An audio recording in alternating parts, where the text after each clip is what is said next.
ਸਿੱਖੀ ਹੈ ਬਲਵਾਨ ਕਰਨਾ ਸੁਰਤ ਨੂੰ, ਚੜ੍ਹਦੀ ਕਲਾ ਨਿਵਾਸ ਸਦ ਹੀ ਰੱਖਣਾ। ਸ਼ਰੇਆਮ ਦਗਾ ਹੋ ਰਿਹਾ, ਵੱਡਾ ਬਿਗੇਸਟ ਫਰਾਡ ਹੈ ਇਹ ਪੰਜਾਬ ਦੀ ਧਰਤੀ ਤੇ, ਮੈਂ ਇਹਨੂੰ ਸ਼ਬਦ ਵਰਤਾਂਗਾ। ਤੇ ਜਦੋਂ ਨੀਹਾਂ ਮਜ਼ਬੂਤ ਹੁੰਦੀਆਂ ਫਿਰ ਗਿਣਤੀ ਅਰਥ ਨਹੀਂ ਰੱਖਦੀ, ਫਿਰ ਦੋ ਸਿੱਖ ਹੀ ਬੋਤਾ ਸਿੰਘ ਤੇ ਗਰਜਾ ਸਿੰਘ ਪਰਚਮ ਸਿੱਖੀ ਦੇ ਉੱਤੇ ਚਲਾ ਦਿੰਦੇ। ਧਰਮ ਰਵਾਇਤਾਂ ਦਾ ਗੁਲਾਮ ਨਹੀਂ ਹੈ, ਧਰਮ ਪਰੰਪਰਾਵਾਂ ਦੀ ਪੈੜ ਨਹੀਂ ਹੈ। ਧਰਮ ਬੌਧਿਕ ਤਲ ਦੇ ਉੱਤੇ, ਰੂਹਾਨੀ ਗਿਆਨ ਉੱਤੇ, ਸੂਝ ਦੀ ਬੁਨਿਆਦ ਉੱਤੇ ਟਿਕਿਆ ਹੋਇਆ। ਜਿਹੜੇ ਕੱਟੜਪੰਥੀ ਹਿੰਦੂ ਵਿਚਾਰਧਾਰਾ ਨੂੰ ਮੰਨਣ ਵਾਲੇ ਨੇ ਜਾਂ ਸਿੱਧੀ RSS ਦੀ ਗੱਲ ਕੀਤੀ ਜਾਂਦੀ ਹੈ, ਉਹ ਕਹਿੰਦੇ ਨੇ ਕਿ ਸਿੱਖ ਧਰਮ ਵੱਖਰਾ ਧਰਮ ਨਹੀਂ ਹੈ। ਦੇਖੋ ਇਹ ਪਤਾ ਉਹਨਾਂ ਨੂੰ ਵੀ ਹੈਗਾ, ਉਹ ਸ਼ੈਤਾਨੀ ਸੋਚ ਵਿੱਚੋਂ ਨਿਕਲੇ ਹੋਏ ਸ਼ਬਦ ਨੇ। ਉਹਨਾਂ ਨੂੰ ਵੀ ਪਤਾ ਵੀ ਸਾਡੀ ਜਿਹੜੀ ਸਿੱਖੀ ਦੀ ਵਿਚਾਰਧਾਰਾ ਹੈ ਉਹ ਮੂਲੋਂ ਹੀ ਵੱਖਰੀ ਹੈ। ਉਹਨਾਂ ਨੇ ਲੱਖ ਯਤਨ ਕੀਤਾ ਕਿ ਅਸੀਂ ਉਸੇ ਵਲਗਨ ਦੇ ਵਿੱਚ ਲੈ ਕੇ ਸਿੱਖੀਜ਼ਮ ਨੂੰ ਵੀ ਖਤਮ ਕਰੀਏ, ਜਿਹਦੇ ਵਿੱਚ ਬਾਕੀਆਂ ਨੂੰ ਅਵਤਾਰ ਬਣਾ ਕੇ ਖਤਮ ਕੀਤਾ ਗਿਆ। ਸਰਾਸਰ ਝੂਠ ਦੀ ਬੁਨਿਆਦ ਉੱਤੇ ਅੱਜ ਜੱਗ ਵੇਖ ਰਿਹਾ ਕਿ ਪੈਸੇ ਦੇ ਕੇ ਬੰਦਾ ਲੰਗੜਾ ਬਣਾ ਕੇ ਲਿਆਂਦਾ ਜਾਂਦਾ, ਪੈਸੇ ਦੇ ਕੇ ਬੰਦਾ ਰੋਗੀ ਬਣਾ ਕੇ ਲਿਆਂਦਾ ਜਾਂਦਾ। ਸਿੱਖੀ ਇਸ ਗੱਲ ਨੂੰ ਨਹੀਂ ਮੰਨਦੀ। ਤੁਸੀਂ ਵੇਖ ਰਹੇ ਹੋ ਦਾ ਅਨਮਿਊਟ, ਮੈਂ ਰਣਦੀਪ ਸਿੰਘ। ਧਰਮ ਦੀ ਗੱਲ ਕੀਤੀ ਜਾਏ ਤਾਂ ਧਰਮ ਮਨੁੱਖ ਨੂੰ ਜੀਵਨ ਜਾਚ ਸਿਖਾਉਂਦਾ ਹੈ। ਦੁਨੀਆ ਦੇ ਵਿੱਚ ਵੱਖ-ਵੱਖ ਤਰ੍ਹਾਂ ਦੇ ਧਰਮ ਨੇ। ਜੇਕਰ ਪੰਜਾਬ ਦੀ ਗੱਲ ਕੀਤੀ ਜਾਏ ਤਾਂ ਪੰਜਾਬ ਦੇ ਵਿੱਚ ਬਹੁ ਗਿਣਤੀ ਦੇ ਵਿੱਚ ਸਿੱਖ ਧਰਮ ਨੂੰ ਮੰਨਣ ਵਾਲੇ ਲੋਕ ਰਹਿੰਦੇ ਨੇ, ਹਾਲਾਂਕਿ ਹੋਰ ਵੀ ਧਰਮ ਨੇ। ਹੁਣ ਪੰਜਾਬ ਦੇ ਵਿੱਚ ਵੱਡੀ ਗੱਲ ਆ ਰਹੀ ਹੈ, ਚਰਚਾ ਦੇ ਵਿੱਚ ਹੈ ਕਿ ਧਰਮ ਪਰਿਵਰਤਨ ਹੋ ਰਹੇ ਨੇ। ਬੁੱਧੀਜੀਵੀਆਂ ਦੀ ਗੱਲ ਕੀਤੀ ਜਾਏ ਤਾਂ ਸਿੱਖ ਬੁੱਧੀਜੀਵੀ ਕਹਿੰਦੇ ਨੇ ਕਿ ਸਿੱਖਾਂ ਦੇ ਲਈ ਇਹ ਇੱਕ ਖਤਰੇ ਦੀ ਘੰਟੀ ਹੈ। ਆਖਰਕਾਰ ਧਰਮ ਕੀ ਹੈ, ਧਰਮ ਨੂੰ ਕਿਵੇਂ ਮੰਨਣਾ ਚਾਹੀਦਾ ਹੈ, ਧਰਮ ਕਿਉਂ ਤਬਦੀਲ ਕੀਤੇ ਜਾ ਰਹੇ ਨੇ, ਕਿੰਨਾ ਕਾਰਨਾਂ ਕਰਕੇ ਲੋਕ ਆਪਣਾ ਧਰਮ ਤਬਦੀਲ ਕਰਦੇ ਨੇ, ਸਾਡੇ ਨਾਲ ਅੱਜ ਗੱਲਬਾਤ ਕਰਨਗੇ ਗਿਆਨੀ ਹਰਪਾਲ ਸਿੰਘ ਜੀ, ਮੁੱਖ ਗ੍ਰੰਥੀ ਸ੍ਰੀ ਫਤਿਹਗੜ੍ਹ ਸਾਹਿਬ। ਭਾਈ ਸਾਹਿਬ ਜੀ, ਵਾਹਿਗੁਰੂ ਜੀ ਕਾ ਖਾਲਸਾ, ਵਾਹਿਗੁਰੂ ਜੀ ਕੀ ਫਤਿਹ। ਖਾਲਸਾ ਵਾਹਿਗੁਰੂ ਜੀ ਕੀ ਫਤਿਹ। ਧਰਮ ਪਰਿਵਰਤਨ ਹੋ ਰਹੇ ਨੇ ਪੰਜਾਬ ਦੀ ਧਰਤੀ ਤੇ। ਜੇਕਰ ਸਕੂਲਾਂ ਦੀ ਗੱਲ ਕੀਤੀ ਜਾਏ ਤਾਂ ਸਕੂਲਾਂ ਦੇ ਵਿੱਚ ਵੀ ਜ਼ਿਕਰ ਆ ਰਹੇ ਨੇ ਕਿ ਹੁਣ ਬੱਚਿਆਂ ਨੂੰ ਜਬਰੀ ਕਿਹਾ ਜਾ ਰਿਹਾ ਕਿ ਤੁਸੀਂ ਆਪਣਾ ਧਰਮ ਤਬਦੀਲ ਕਰੋ। ਸਭ ਤੋਂ ਪਹਿਲਾਂ ਆਪਾਂ ਇਹ ਸਮਝਣ ਦੀ ਕੋਸ਼ਿਸ਼ ਕਰਾਂਗੇ ਕਿ ਧਰਮ ਹੈ ਕੀ ਜਾਂ ਮੱਤ ਕੀ ਹੈ। ਮੱਤ ਵੀ ਨਾਮ ਲਿਆ ਜਾਂਦਾ ਹੈ ਕਿ ਫਲਾਣਾ ਮੱਤ ਜਾਂ ਫਲਾਣਾ ਧਰਮ। ਧਰਮ ਤੇ ਮੱਤ ਦੇ ਵਿੱਚ ਫਰਕ ਕੀ ਹੈ? ਧਰਮ ਸਿਰਫ ਵੇ ਆਫ ਲਾਈਫ ਨਹੀਂ ਹੈ, ਸਿਰਫ ਜੀਵਨ ਜਾਚ ਨਹੀਂ ਹੈ। ਧਰਮ ਸਿੱਖ ਵਾਸਤੇ ਇੱਕ ਰੂਹਾਨੀ ਮੰਡਲ ਹੈ, ਇੱਕ ਆਤਮਿਕ ਟਿਕਾਓ ਹੈ, ਇੱਕ ਵਿਵੇਕ ਹੈ, ਗੁਰਮਤ ਦਾ ਪੰਧ ਹੈ, ਗੁਰਮਤ ਗਾਡੀ ਰਾਹ ਦਾ ਇੱਕ ਬਹੁਤ ਸੁਚੱਜਾ ਮਾਰਗ ਹੈ। ਤੋ ਇੱਕ ਸੁੱਚੀ ਜੀ ਨਿਰਮਲ ਧਾਰਾ ਹੈ ਸਿੱਖ ਵਾਸਤੇ ਧਰਮ, ਜਿਹਦੇ ਵਾਸਤੇ ਸਿੱਖ ਆਪਣੇ ਆਪ ਨੂੰ ਕੁਰਬਾਨ ਕਰਨ ਤੱਕ ਜਾਂਦਾ। ਤੋ ਦੁਨੀਆ 'ਤੇ ਬਹੁਤ ਸਾਰੇ ਮਤ ਨੇ। ਹਿੰਦੂ ਧਰਮ ਦੇ ਅੰਦਰ ਜਿੱਦਾਂ ਆਪਾਂ ਵੇਖਦੇ ਹਾਂ ਕਿ ਦਰਜਨਾਂ ਹੀ ਜਿਹੜੇ ਨੇ ਉਹ ਵੱਖਰੇ ਵੱਖਰੇ ਮਤ ਨੇ। ਕੋਈ ਗੀਤਾ ਨੂੰ ਮੰਨਣ ਵਾਲੇ ਨੇ, ਕੋਈ ਨਹੀਂ ਮੰਨਣ ਵਾਲੇ ਵੀ। ਕੋਈ ਸ਼੍ਰੀ ਰਾਮਚੰਦਰ ਜੀ ਦੇ ਭਗਤ ਨੇ, ਕੋਈ ਸ਼੍ਰੀ ਕ੍ਰਿਸ਼ਨ ਜੀ ਦੇ ਭਗਤ ਨੇ। ਇਸਲਾਮ ਦੇ ਅੰਦਰ ਵੀ ਬਹੁਤ ਸਾਰੀਆਂ ਜਮਾਤਾਂ ਨੇ, ਕਈ ਫਿਰਕੇ ਨੇ। ਜੋਗੀਆਂ ਦੇ ਅੰਦਰ ਵੀ ਬਹੁਤ ਸਾਰੀਆਂ ਜਮਾਤਾਂ ਨੇ, ਬਹੁਤ ਸਾਰੇ ਪੰਥ ਨੇ। ਤੋ ਆਪਣੇ ਆਪਣੇ ਮਤ ਨੇ ਉਹਨਾਂ ਦੇ। ਪਰ ਜਦੋਂ ਅਸੀਂ ਸਮੁੱਚੇ ਰੂਪ ਵਿੱਚ ਧਰਮ ਦੀ ਗੱਲ ਕਰਦੇ ਹਾਂ ਤੇ ਧਰਮ ਇੱਕ ਉਹ ਪੇੜ ਹੈ ਕਿ ਪੱਤੇ ਵੱਖ ਹੋਣ ਦੇ ਬਾਵਜੂਦ, ਸ਼ਾਖਾਵਾਂ ਵੱਖ ਹੋਣ ਦੇ ਬਾਵਜੂਦ, ਤਣਾ ਵੱਖ, ਜੜ੍ਹਾਂ ਵੱਖ ਹੋਣ ਦੇ ਬਾਵਜੂਦ ਫਿਰ ਵੀ ਉਹ ਸਮੂਹਕ ਰੂਪ ਵਿੱਚ ਇੱਕ ਬ੍ਰਿਕਸ਼ ਹੈ, ਇੱਕ ਰੁੱਖ ਹੈ, ਇੱਕ ਪੇੜ ਆ। ਸੋ ਧਰਮ ਉਹ ਇੱਕ ਹਸਤੀ ਹੈ, ਉਹ ਇੱਕ ਮੁਕਾਮ ਹੈ ਜਿਹਨੂੰ ਅਸੀਂ ਹਾਸਲ ਕਰਨਾ ਸਾਰਿਆਂ ਨੇ। ਉਹ ਅਲੱਗ ਵਿਸ਼ਾ ਵੀ ਵੱਖਰੇ ਵੱਖਰੀਆਂ ਸੋਚਾਂ ਦੇ ਅਨੁਸਾਰ, ਵੱਖਰੇ ਵੱਖਰੇ ਫਿਰਕਿਆਂ ਦੇ ਅਨੁਸਾਰ, ਮਤਾਂ ਦੇ ਅਨੁਸਾਰ ਉਹ ਧਰਮ ਨੂੰ ਕਿਸ ਨਜ਼ਰੀਏ ਤੋਂ ਵੇਖਦੇ ਆ। ਤੋ ਖਾਸ ਕਰਕੇ ਜਦੋਂ ਅਸੀਂ ਸਿੱਖੀ ਦੇ ਅੰਦਰ ਧਰਮ ਨੂੰ ਵੇਖਦੇ ਹਾਂ ਤੇ ਉਹ ਬਾਕੀਆਂ ਨਾਲੋਂ ਜਿਹੜਾ ਉਹ ਬਹੁਤ ਵਿਲੱਖਣ ਹੈ। ਬਾਕੀਆਂ ਦੇ ਨਜ਼ਰੀਏ ਦੇ ਨਾਲੋਂ ਸਿੱਖੀ ਨੂੰ ਧਰਮ ਰੂਪ ਵਿੱਚ ਵੇਖਣਾ ਉਹ ਆਪਣੀ ਇੱਕ ਵੱਖਰੀ ਅਹਿਮੀਅਤ ਰੱਖਦਾ ਹੈ। ਸਿੱਖ ਧਰਮ ਦੀ ਸ਼ੁਰੂਆਤ ਗੁਰੂ ਨਾਨਕ ਸਾਹਿਬ ਤੋਂ ਹੁੰਦੀ ਹੈ। ਗੁਰੂ ਨਾਨਕ ਸਾਹਿਬ ਸਿੱਖ ਧਰਮ ਦੇ ਪਹਿਲੇ ਗੁਰੂ ਨੇ, ਹਾਲਾਂਕਿ ਉਹ ਪੂਰੀ ਦੁਨੀਆ ਦੇ ਗੁਰੂ ਨੇ। ਸਤਿਗੁਰੂ ਨਾਨਕ ਪ੍ਰਗਟਿਆ ਮਿੱਟੀ ਧੁੰਦ ਜਗ ਚਾਨਣ ਹੋਆ। ਗੁਰੂ ਨਾਨਕ ਸਾਹਿਬ ਜੀ ਦੇ ਪ੍ਰਗਟ ਦੇ ਨਾਲ ਕਿਹਾ ਜਾਂਦਾ ਹੈ ਕਿ ਸਾਰੀ ਦੁਨੀਆ ਦੇ ਉੱਪਰੋਂ ਇੱਕ ਤਰ੍ਹਾਂ ਜਿਹੜੀ ਹਨੇਰੀ ਧੁੰਦ ਛਾਈ ਸੀ ਭਰਮਾਂ ਦੀ, ਉਹ ਉੱਡ ਗਈ। ਗੁਰੂ ਨਾਨਕ ਸਾਹਿਬ ਤੋਂ ਸ਼ੁਰੂਆਤ ਹੁੰਦੀ ਹੈ ਸਿੱਖ ਧਰਮ ਦੀ, ਸਿੱਖ ਮੱਤ ਦੀ। ਸਭ ਤੋਂ ਵਧੇਰੇ ਉੱਚੀਆਂ ਬੁਲੰਦੀਆਂ ਨੂੰ ਸਿੱਖ ਧਰਮ ਕਦੋਂ ਛੂੰਹਦਾ ਹੈ? ਗੁਰੂ ਨਾਨਕ ਸਾਹਿਬ ਸੱਚੇ ਪਾਤਸ਼ਾਹ ਮਹਾਰਾਜ ਬਹੁਤ ਮਸ਼ੱਕਤ ਕਰਦੇ ਆ। ਬਹੁਤ ਵੱਡਾ ਖਿੱਤਾ ਧਰਤੀ ਦਾ ਉਹਨਾਂ ਨੇ ਰਟਨ ਕੀਤਾ ਔਰ ਇਹ ਨਹੀਂ ਕਿ ਉਹ ਪਹਿਲਾਂ ਧਰਮ ਵੱਖਰੇ ਵੱਖਰੇ ਧਰਮ ਮੌਜੂਦ ਨਹੀਂ ਸਨ। ਧਰਮ ਦੇ ਨਾਂ ਉੱਤੇ ਬਹੁਤ ਸਾਰੇ ਰਾਹ ਸਨ, ਬਹੁਤ ਸਾਰੇ ਪੰਥ ਸਨ, ਉਹ ਰਾਹਾਂ ਦੇ ਪਾਂਧੀ ਵੀ ਸਨ। ਪਰ ਉਹਨਾਂ ਰਾਹਾਂ ਦੇ ਬਾਵਜੂਦ ਗੁਰੂ ਸਾਹਿਬ ਜੀ ਨੇ ਜਦੋਂ ਸਿੱਖੀ ਦਾ ਮਾਰਗ ਸੰਸਾਰ ਨੂੰ ਦਿੱਤਾ ਤੇ ਦਾਰਸ਼ਨਿਕਾਂ ਨੂੰ ਇਹ ਲਿਖਣਾ ਪਿਆ ਕਿ ਮਾਰਿਆ ਸਿੱਕਾ ਜਗਤ ਵਿੱਚ, ਨਾਨਕ ਨਿਰਮਲ ਪੰਥ ਚਲਾਇਆ, ਜਿਹੜਾ ਬਾਕੀਆਂ ਨਾਲੋਂ ਬਿਲਕੁਲ ਨਿਆਰਾ ਹੈ, ਜਗਤ ਨਾਲੋਂ ਬਿਲਕੁਲ ਵੱਖਰਾ ਹੈ। ਜਦੋਂ ਅਸੀਂ ਖਾਸ ਕਰਕੇ ਉਸ ਫਿਰਕੇ ਦੀ ਗੱਲ ਕਰਦੇ ਹਾਂ ਜਿੱਥੇ ਗੁਰੂ ਨਾਨਕ ਸਾਹਿਬ ਆਪ ਜਨਮ ਲੈਂਦੇ ਆ, ਜਿਸ ਘਰਾਣੇ ਦੇ ਅੰਦਰ, ਉਹ ਸਨਾਤਨੀ ਵਿਚਾਰਧਾਰਾ ਸੀ। ਤੇ ਗੁਰੂ ਸਾਹਿਬ ਜੀ ਜਦੋਂ ਧਰਮ ਨੂੰ ਉਜਾਗਰ ਕਰਦੇ ਆ ਤੇ ਇੱਕ ਗੱਲ ਬੜੀ ਪੱਕੀ ਸਾਹਮਣੇ ਆਉਂਦੀ ਹੈ ਕਿ ਧਰਮ ਰਵਾਇਤਾਂ ਦਾ ਗੁਲਾਮ ਨਹੀਂ ਹੈ, ਧਰਮ ਪਰੰਪਰਾਵਾਂ ਦੀ ਪੈੜ ਨਹੀਂ ਹੈ। ਧਰਮ ਬੌਧਿਕ ਤਲ ਦੇ ਉੱਤੇ, ਰੂਹਾਨੀ ਗਿਆਨ ਉੱਤੇ, ਸੂਝ ਦੀ ਬੁਨਿਆਦ ਉੱਤੇ ਟਿਕਿਆ ਹੋਇਆ। ਤੇ ਜਿਹੜੀਆਂ ਗੱਲਾਂ ਕੇਵਲ ਰੂੜੀਵਾਦੀ ਸਾਨੂੰ ਲਕੀਰ ਦੇ ਫਕੀਰ ਬਣਾਉਂਦੀਆਂ, ਉਹਨਾਂ ਨੂੰ ਬਹੁਤ ਦ੍ਰਿੜਤਾ ਦੇ ਨਾਲ ਬੜੀ ਬੁਲੰਦ ਆਵਾਜ਼ ਵਿੱਚ ਗੁਰੂ ਨਾਨਕ ਸਾਹਿਬ ਜੀ ਕੰਡੈਮ ਕਰਦੇ ਆ, ਰੱਦ ਕਰਦੇ ਆ। ਭਾਵੇਂ ਉਹ ਜੰਜੂ ਦੀ ਰੀਤ ਸੀ, ਭਾਵੇਂ ਉਹ ਪੂਰਬ ਨੂੰ ਪਾਣੀ ਦੇਣ ਦੀ, ਮ੍ਰਿਤਕਾਂ ਦੇ ਸਰਾਧ ਕਰਾਉਣ ਦੀ, ਜਿੰਨੀਆਂ ਰਵਾਇਤਾਂ ਸਨ, ਉਹਦਾ ਡਟ ਕੇ ਗੁਰੂ ਨਾਨਕ ਸਾਹਿਬ ਜੀ ਬੜੇ ਬੁਲੰਦ ਆਵਾਜ਼ ਵਿੱਚ, ਜਿਹੜਾ ਨਾ ਬੜੇ ਸਪਸ਼ਟ ਸ਼ਬਦਾਂ ਵਿੱਚ ਉਹਦਾ ਵਿਰੋਧ ਕਰਦੇ ਆ। ਤੇ ਇੱਕ ਵਿਲੱਖਣ ਵਿਚਾਰਧਾਰਾ ਜਿਹੜੀ ਸਾਨੂੰ ਬਹੁਦੇਵਾਦ ਵਿੱਚੋਂ ਕੱਢ ਕੇ ਇੱਕ ਅਕਾਲ ਪੁਰਖ ਵਾਹਿਗੁਰੂ ਜੀ ਨਾਲ ਜੋੜਦੇ ਆ, ਉਹ ਜਦੋਂ ਅਸੀਂ ਵੇਖਦੇ ਹਾਂ ਸਿੱਖੀ ਦੇ ਅੰਦਰ, ਸਿੱਖ ਫਲਸਫੇ ਦੇ ਅੰਦਰ, ਤੇ ਫਿਰ ਉਹਦੇ ਨਿਆਰੇਪਨ ਦੀ ਜਿਹੜਾ ਅਹਿਸਾਸ ਹੈ ਉਹ ਜਗਤ ਦੇ ਸਾਹਮਣੇ ਆਉਂਦਾ। ਤੇ ਹਰ ਮਨੁੱਖ ਨੂੰ ਮੰਨਣ ਲਈ ਮਜਬੂਰ ਹੋਣਾ ਪੈਂਦਾ ਕਿ ਭਾਵੇਂ ਧਰਮ, ਬਹੁਤ ਸਾਰੇ ਧਰਮਾਂ ਦੇ ਨਾਂ ਉੱਤੇ ਬਹੁਤ ਸਾਰੇ ਰਾਹ ਸਨ, ਪੰਥ ਸਨ, ਪਰ ਗੁਰੂ ਨਾਨਕ ਸਾਹਿਬ ਜੀ ਮਹਾਰਾਜ ਨੇ ਵਾਕਈ ਜਿਹੜਾ ਉਹ ਧਰਮ ਨਿਆਰਾ ਜਿਹੜਾ ਸੀ ਜਗਤ ਦੇ ਉੱਤੇ, ਉਹ ਸੰਸਾਰ ਨੂੰ ਜਿਹੜਾ ਵਿਸ਼ੇਸ਼ ਸ਼ਬਦਾਂ 'ਚ ਕਹੀਏ ਕਿ ਭਰਮ ਤੋਂ ਮੁਕਤ ਧਰਮ। ਤੁਸੀਂ ਨਿਆਰੇ ਦੀ ਗੱਲ ਕੀਤੀ ਹੈ ਕਿ ਸਿੱਖ ਧਰਮ ਬਾਕੀ ਸਾਰੇ ਧਰਮਾਂ ਦੇ ਨਾਲੋਂ ਬਿਲਕੁਲ ਨਿਆਰਾ ਹੈ, ਪਰ ਸਮੇਂ-ਸਮੇਂ ਤੇ ਚਰਚਾ ਹੁੰਦੀ ਰਹਿੰਦੀ ਹੈ, ਜਿਹੜੇ ਕੱਟੜਪੰਥੀ ਹਿੰਦੂ ਵਿਚਾਰਧਾਰਾ ਨੂੰ ਮੰਨਣ ਵਾਲੇ ਨੇ ਜਾਂ ਸਿੱਧੀ RSS ਦੀ ਗੱਲ ਕੀਤੀ ਜਾਂਦੀ ਹੈ, ਉਹ ਕਹਿੰਦੇ ਨੇ ਕਿ ਸਿੱਖ ਧਰਮ ਵੱਖਰਾ ਧਰਮ ਨਹੀਂ ਹੈ। ਹਾਲਾਂਕਿ ਸਿੱਖ ਵਿਦਵਾਨਾਂ ਦੇ ਵੱਲੋਂ ਸਮੇਂ-ਸਮੇਂ ਤੇ ਇਹ ਗੱਲਾਂ ਕਹੀਆਂ ਜਾਂਦੀਆਂ ਨੇ ਕਿ ਸਿੱਖ ਧਰਮ ਨਿਰਾਲਾ ਧਰਮ ਹੈ। ਤੁਹਾਨੂੰ ਕੀ ਲੱਗਦਾ ਹੈ? ਦੇਖੋ, ਇਹ ਪਤਾ ਉਹਨਾਂ ਨੂੰ ਵੀ ਹੈਗਾ, ਉਹ ਸ਼ੈਤਾਨੀ ਸੋਚ ਵਿੱਚੋਂ ਨਿਕਲੇ ਹੋਏ ਸ਼ਬਦ ਨੇ। ਉਹਨਾਂ ਨੂੰ ਵੀ ਪਤਾ ਵੀ ਸਾਡੀ ਜਿਹੜੀ ਸਿੱਖੀ ਦੀ ਵਿਚਾਰਧਾਰਾ ਹੈ ਉਹ ਮੂਲੋਂ ਹੀ ਵੱਖਰੀ ਹੈ। ਹੁਣ ਮੰਨ ਲਓ ਵੀ ਇਹ ਗੱਲ, ਜੇ ਤੁਸੀਂ RSS ਦਾ ਨਾਂ ਲੈ ਕੇ ਗੱਲ ਕੀਤੀ ਹੈ ਜਾਂ ਹੋਰ ਕੱਟੜਵਾਦੀ ਤਾਕਤਾਂ, ਮੰਨ ਲਓ ਆਪਾਂ ਸਹਿਮਤ ਹੋ ਜਾਂਦੇ ਹਾਂ ਜੀ, ਠੀਕ ਹੈ, ਤੁਹਾਡੀ ਗੱਲ ਨਾਲ ਅਸੀਂ ਸਹਿਮਤ ਹਾਂ। ਤੇ ਜਿਹੜੀ ਗੁਰੂ ਨਾਨਕ ਦੀ ਵਿਚਾਰਧਾਰਾ ਹੈ, ਚਲੋ ਆਪਾਂ ਮੰਦਿਰ 'ਚ ਬੈਠ ਕੇ ਪ੍ਰਚਾਰਦੇ ਹਾਂ।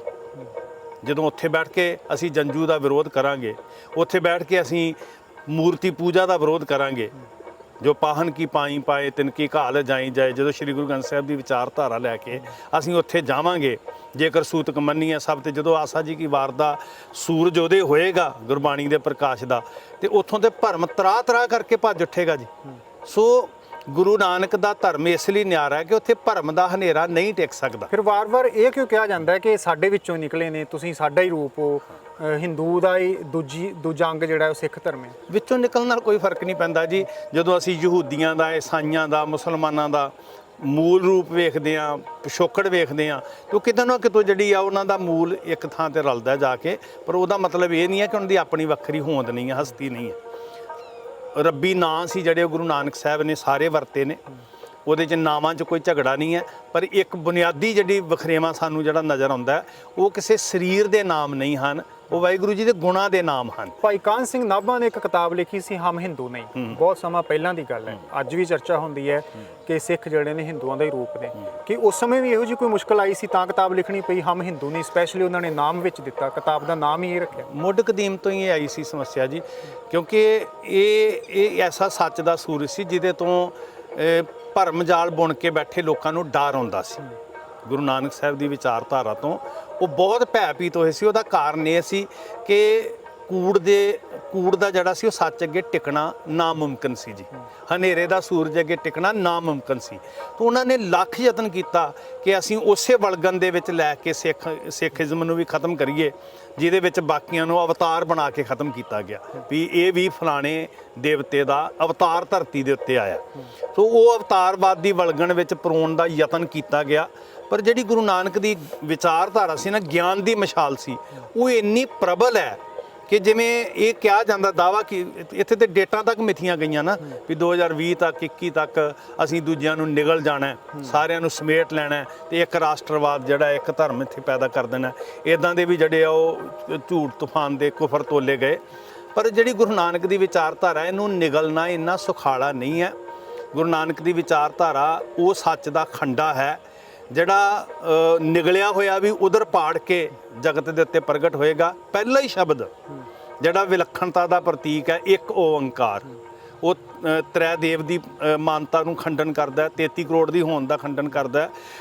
ਪਹਿਲਾ ਹੀ ਬਚਨ ਥਾਪਿਆ ਨਾ ਜਾਏ, ਕੀਤਾ ਨਾ ਹੋਏ, ਆਪੇ ਆਪ ਨਿਰੰਜਨ ਸੋਏ, ਅਕਾਲ ਮੂਰਤ ਅਜੂਨੀ।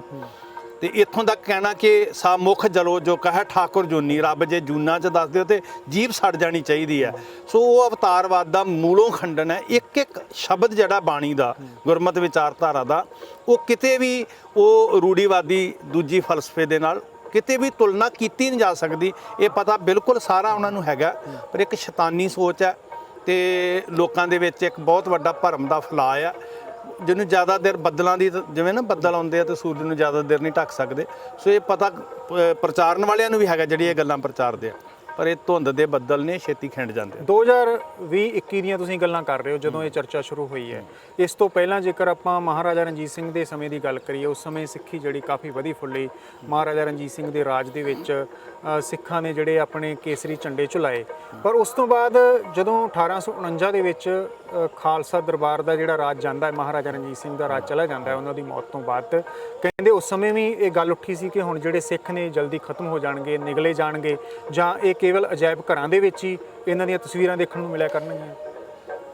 ਦੇਖੋ, ਬਹੁਤ ਸਾਰੇ ਲੋਕ ਧਰਮ ਇਸ ਲਈ ਅਪਣਾਉਂਦੇ ਨੇ ਕਿ ਸਾਨੂੰ ਸੁੱਖ ਪ੍ਰਾਪਤ ਹੋਵੇਗਾ। ਰੱਬ ਨੂੰ ਇਸ ਲਈ ਮੰਨਦੇ ਨੇ ਕਿ ਰੱਬ ਨੂੰ ਮੰਨਾਂਗੇ, ਰੱਬ ਨੂੰ ਸਿਮਰਾਂਗੇ, ਉਹਦੇ ਬਦਲੇ ਵਿੱਚ ਸਾਨੂੰ ਸੁੱਖ ਮਿਲਣਗੇ। ਜਿਹੜੀ ਇਸ ਮਨਸਾ ਦੇ ਨਾਲ ਚੜ੍ਹਤ ਵੇਖ ਕੇ ਸੁੱਖਾਂ ਦੇ ਉਹ ਸਾਹਮਣੇ ਜਿਹੜੇ ਆ ਉਹ ਪਸਾਰੇ ਵੇਖ ਕੇ ਦਾਖਲ ਹੋਏ ਸੀ ਨਾ ਧਰਮ 'ਚ, ਉਹਨਾਂ ਦਾ ਟੁੱਟਣਾ ਮੁਮਕਿਨ ਸੀ। ਉਸ ਵੇਲੇ ਰਾਜ ਚੜ੍ਹਤ ਵੇਖੀ, ਸ਼ਾਹੀ ਸ਼ਾਨੋ ਸ਼ੌਕਤ ਵੇਖੀ, ਬਹੁਤ ਸਾਰੇ ਲੋਕ ਪ੍ਰਭਾਵਿਤ ਹੋਏ, ਇਸ ਪਾਸੇ ਨੂੰ ਤੁਰੇ। ਜਦੋਂ ਰਾਜ ਖੁੱਸ ਗਿਆ, ਉਸੇ ਤਰ੍ਹਾਂ ਜਿਵੇਂ ਰਾਜਸੀ ਧੜਿਆਂ ਦੇ ਨਾਲ ਲੋਕ ਜੁੜਦੇ ਆ, ਉਹਨਾਂ ਲੋਕਾਂ ਦਾ ਟੁੱਟਣਾ ਸੁਭਾਵਿਕ ਸੀ, ਕਿਉਂਕਿ ਉਹ ਵਪਾਰੀ ਸਨ, ਧਰਮੀ ਨਹੀਂ ਸਨ। ਤੇ ਵਪਾਰੀ ਜਿਹੜਾ ਉਹ ਇਸ ਬਿਰਤੀ ਦਾ ਹੁੰਦਾ ਵੀ ਜਿਹੜੀ ਦੁਕਾਨ ਚੰਗੀ ਚੱਲਦੀ ਵੇਖੀ ਉਸ ਪਾਸੇ ਨੂੰ ਤੁਰ ਪੈਂਦਾ। ਸੋ ਉਹ ਉਸ ਵੇਲੇ ਬਿਲਕੁਲ ਗਿਣਤੀ ਘਟੀ ਵੀ ਹੈ, ਲੋਕ ਟੁੱਟੇ ਵੀ ਹਨ। ਅੰਗਰੇਜ਼ਾਂ ਦੀ ਇੱਥੇ ਆਮਦ ਹੋਈ, ਉਹਨਾਂ ਨੇ ਪ੍ਰਚਾਰ ਵੀ ਕੀਤਾ। ਫਿਰ ਦੂਸਰੀ ਗੱਲ ਇਹ ਵੀ ਸੀ ਕਿ ਸੁੱਖ ਵਿਲਾਸ ਦੇ ਅੰਦਰ ਸਿਧਾਂਤਕ ਕਮੀਆਂ ਵੀ ਸਿੱਖ ਧਰਮ ਦੇ ਅੰਦਰ ਆਈਆਂ ਸੀ, ਜਿਨ੍ਹਾਂ ਨੂੰ ਫਿਰ ਕੌਮ ਦੇ ਸੁਹਿਰਦ ਵਿਦਵਾਨਾਂ ਨੇ ਦੂਰ ਕੀਤਾ ਤੇ ਕੌਮ ਦੇ ਅੰਦਰ ਇੱਕ ਲਹਿਰ ਨੂੰ ਜਨਮ ਦਿੱਤਾ, ਜਿਹਨੂੰ ਅਸੀਂ ਸਿੰਘ ਸਭਾ ਲਹਿਰ ਕਹਿੰਦੇ ਆ। ਗਿਆਨੀ ਦਿੱਤ ਸਿੰਘ ਜੀ ਵਰਗੀਆਂ ਹਸਤੀਆਂ, ਗਿਆਨੀ ਗੁਰਮੁਖ ਸਿੰਘ ਜੀ ਵਰਗੀਆਂ ਪਵਿੱਤਰ ਰੂਹਾਂ, ਉਹਨਾਂ ਨੇ ਸਿੱਖੀ ਦੇ ਅੰਦਰ ਮਨੁੱਖਵਾਦ ਨੂੰ ਵੀ ਖਤਮ ਕੀਤਾ, ਕਿਰਤਮ ਦੀ ਪੂਜਾ ਦਾ ਵੀ ਡਟ ਕੇ ਵਿਰੋਧ ਕੀਤਾ ਤੇ ਮਨਮਤੀ ਜਿੰਨੇ ਕਰਮ ਸਨ, ਗੁੱਗਾ ਗਪੌੜਾ ਵਰਗੀਆਂ ਕਿਤਾਬਾਂ ਲਿਖ ਕੇ, ਹੋਰ ਬਹੁਤ ਸਾਰਾ ਸਾਹਿਤ ਰਚ ਕੇ, ਕਿਤਾਬਾਂ ਲਿਖ ਕੇ, ਉਹ ਇੱਕ ਜਿਹੜੀ ਬਹੁਤ ਵੱਡਾ ਸੰਘਰਸ਼ ਵਿੱਢਿਆ ਉਹਨਾਂ ਨੇ ਅਗਿਆਨਤਾ ਦੇ ਵਿਰੁੱਧ। ਤੇ ਉਹ ਜਿਹੜਾ ਵਕਤੀ ਤੌਰ ਦੇ ਉੱਤੇ ਖਲਾ ਆਇਆ ਸੀ, ਬਹੁਤ ਛੇਤੀ ਸਾਡੇ ਪੁਰਖਿਆਂ ਨੇ ਉਹਨੂੰ ਪੂਰਿਆ। ਫਿਰ ਸਿੰਘ ਸਭਾ ਲਹਿਰ ਦੀ ਤੁਸੀਂ ਗੱਲ ਕੀਤੀ ਹੈ, ਇਹ ਹੋਂਦ ਦੇ ਵਿੱਚ ਲਹਿਰ ਕਿਵੇਂ ਆਈ, ਇਸ ਦਾ ਮੁੱਢ ਕਿਵੇਂ ਵੱਜਾ? ਜੇਕਰ ਹਰ ਚੀਜ਼ ਦਾ ਕਿਸੇ ਨਾ ਕਿਸੇ ਗੱਲ ਤੋਂ ਮੁੱਢ ਵੱਜਦਾ ਹੈ, ਜਿਵੇਂ ਆਪਾਂ ਕਹਿੰਦੇ ਹਾਂ ਕਿ ਫਲਾਣੇ ਬੰਦੇ ਦੀ ਜ਼ਿੰਦਗੀ ਦੇ ਵਿੱਚ ਵੱਡੀ ਤਬਦੀਲੀ ਆਈ, ਕੋਈ ਉਹਨੂੰ ਸੱਟ ਵੱਜਦੀ ਹੈ ਕਿਸੇ ਤਰ੍ਹਾਂ ਦੀ, ਕੋਈ ਉਹਦੀ ਜ਼ਿੰਦਗੀ ਦੇ ਸਾਹਮਣੇ, ਅੱਖਾਂ ਦੇ ਸਾਹਮਣੇ ਘਟਨਾ ਵਾਪਰਦੀ ਹੈ, ਫਿਰ ਉਸ ਦੀ ਜ਼ਿੰਦਗੀ ਵਿੱਚ ਬਦਲਾਅ ਆਉਂਦਾ। ਵੇਖੋ, ਸਿੱਖ ਰਾਜ ਵੇਲੇ ਜਿਹੜਾ ਵਿੱਦਿਆ ਦਾ ਮਿਆਰ ਸੀ ਪੰਜਾਬ ਦਾ, ਜਾਂ ਰਾਜ ਖਾਲਸਾ ਦਾ, ਖਾਲਸਾ ਦਰਬਾਰ ਦਾ, ਉਹ ਬਿਨਾਂ ਸ਼ੱਕ ਬੜਾ ਉੱਚਾ ਮਿਆਰ ਸੀ। ਪਰ ਅੰਗਰੇਜ਼ਾਂ ਦੀ ਆਮਦ ਦੇ ਨਾਲ ਵਿੱਦਿਆ ਦਾ ਨਵੀਨੀਕਰਨ ਹੋਇਆ।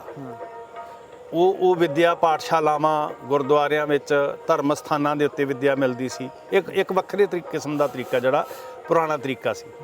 ਜਦੋਂ ਅੰਗਰੇਜ਼ਾਂ ਦੀ ਆਮਦ ਨਾਲ ਸਕੂਲ ਕਾਲਜਸ ਦਾ ਹੋਂਦ ਵਿੱਚ ਆਉਣਾ, ਉਹਦਾ ਨਿਯਮਤ ਰੂਪ ਵਿੱਚ ਪ੍ਰਗਟ ਹੋਣਾ, ਨਵੀਨੀਕਰਨ ਹੋਣਾ, ਉਹਦੇ ਨਾਲ ਬਹੁਤ ਸਾਰੀਆਂ ਉਹ ਜਿਹੜੇ ਸਕੂਲ ਲੈ ਕੇ ਆਏ ਅੰਗਰੇਜ਼, ਕਨਵੈਂਟ ਸਕੂਲ, ਉਹਨਾਂ ਨੇ ਜਿਵੇਂ ਅੱਜ ਮਾਨਸਿਕਤਾ ਨੂੰ ਪ੍ਰਭਾਵਿਤ ਕੀਤਾ ਜਾ ਰਿਹਾ, ਉਹ ਜਿਹੜੀ ਸੀ ਮਾਨਸਿਕਤਾ, ਕੋਮਲ ਬੱਚਿਆਂ ਦੀ ਮਾਨਸਿਕਤਾ, ਉਹਦੇ ਤੇ ਅਸਰ ਪਾਉਣਾ ਵੀ ਸ਼ੁਰੂ ਕੀਤਾ, ਜਿਹਦੀ ਬੁਨਿਆਦ ਜਿਹੜੀ ਸੀ ਉਹ ਭਾਵੇਂ ਪੁਖਤਾ ਨਹੀਂ ਸੀ, ਪਰ ਬੱਚਿਆਂ ਦੀ ਕੋਮਲ ਸੋਚ ਦੇ ਉੱਤੇ ਜਦੋਂ ਉਹ ਨਵੀਨੀ ਸੋਚ ਦਾ, ਨਵੀਨੀ ਝਲਕਾਰਿਆਂ ਦਾ ਅਸਰ ਹੋਇਆ।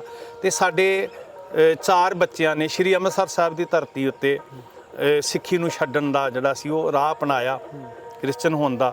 ਤੇ ਸਿੱਖ ਵਿਦਵਾਨ ਇੰਨੇ ਚੇਤਨ ਸਨ, ਇੰਨੇ ਅੰਦਰੋਂ ਕੌਮ ਲਈ ਦਰਦ ਰੱਖਣ ਵਾਲੇ ਸਨ, ਜਿਹੜੀ ਸਭ ਤੋਂ ਵੱਡੀ ਗੱਲ ਹੈ ਜਿਹੜੀ ਅੱਜ ਸਾਨੂੰ ਸਮਝਣ ਦੀ ਲੋੜ ਹੈ। ਤੇ ਉਹਨਾਂ ਦੀ ਚੇਤਨਤਾ ਬਹੁਤ ਥੋੜੇ ਸਰੋਤ ਹੋਣ ਦੇ ਬਾਵਜੂਦ, ਕਮਿਊਨੀਕੇਸ਼ਨ ਦੇ ਸਾਧਨ ਨਹੀਂ ਸੀ, ਵਸੀਲੇ ਨਹੀਂ ਸੀ, ਪਰ ਫਿਰ ਵੀ ਉਹਨਾਂ ਪੁਰਖਿਆਂ ਨੇ ਏਡੀ ਘਾਲਣਾ ਘਾਲੀ ਕਿ ਇੱਕ ਲਹਿਰ ਨੂੰ ਹੀ ਨਹੀਂ ਜਨਮ ਦਿੱਤਾ, ਇਕੱਲਾ ਸਿੰਘ ਸਭਾ ਲਹਿਰ ਨੂੰ ਨਹੀਂ, ਬਲਕਿ ਸਿੱਖ ਐਜੂਕੇਸ਼ਨ ਦਾ ਇੱਕ ਵੱਡਾ ਮਿਆਰ ਜਿਹੜਾ ਸੀ, ਜਿੱਥੇ ਸਿੰਘ ਸਭਾ ਗੁਰਦੁਆਰੇ, ਉਹ ਸਾਰੇ ਸਿੰਘ ਸਭਾ ਗੁਰਦੁਆਰਿਆਂ ਦੇ ਨਾਲ ਖਾਲਸਾ ਸਕੂਲ, ਖਾਲਸਾ ਕਾਲਜ ਵਰਗੀਆਂ ਸੰਸਥਾਵਾਂ ਜਿਹੜੀਆਂ ਸੀ ਉਹ ਹੋਂਦ ਵਿੱਚ ਆਈਆਂ। ਔਰ ਸਿਰਫ 4 ਬੱਚਿਆਂ ਦੇ ਇਹ ਥੋੜ੍ਹਾ ਭਟਕਣ ਕਰਕੇ ਇੰਨੇ ਜਾਗਰੂਕ ਸਿੱਖ ਸਨ।